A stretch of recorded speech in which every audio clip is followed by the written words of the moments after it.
Okay, திமுககாரனா பேசுகிறேன். இப்போ 1000 ரூபா அண்ணன் முதலமைச்சராகி அண்ணன் விஜய் அண்ணன் வந்து போட்டிருக்காரு. கரெக்டான இது அவர் சொன்னதை செஞ்சுட்டார். அவர் சொன்னது 2500 ரூபா, இன்னைக்கு போட்டது 1000 ரூபா.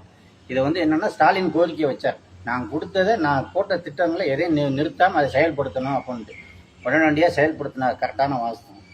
அப்போ வந்து வீடியோ பயங்கரமாக வருது. என்னென்னா, அண்ணன் நீங்கள் 2500 ரூபா சொன்னீங்களே, ஏன் இன்னும் கொடுக்கல, 1000 ரூபா முன்னு கொடுத்துருக்கீங்களேன்னு கேட்குறீங்க. மக்கள் கேட்குறியா? மக்களுக்கு நான் சொல்ல வரேன் என்னென்னா, 1000 ரூபா கொடுக்குன்னு சொன்னான் என் தலைவர் ஸ்டாலின். திமுக காரன், நான் பச்சைக்கா திமுக காரன், எல்லாத்துக்கும் தெரியும். சொன்ன ஸ்டாலின் என்னைக்கு கொடுத்தாரு? எம்பி எலெக்ஷன் வர்றதுக்கு 2 மாதம் இருக்கையில் கொடுத்தாரு.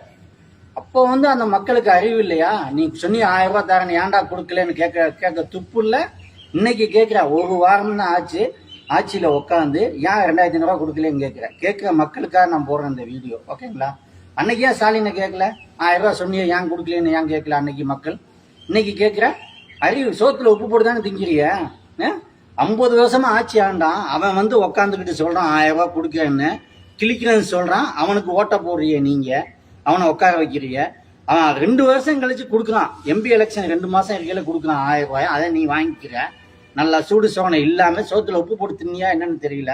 அப்ப நீ எதுவும் வாய் பேசல, வாங்கின.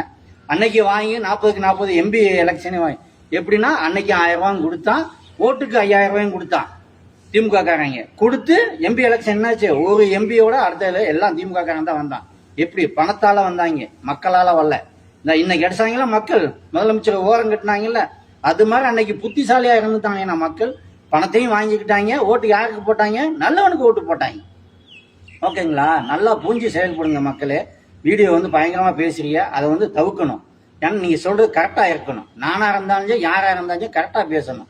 ஓகேங்களா? என் கட்சிக்காரன் தப்பு பண்ணதே நான் சொல்றேன். நான் செருப்பால் அடிக்கிற மாதிரி சொல்றேன் நான். ஓகேங்களா?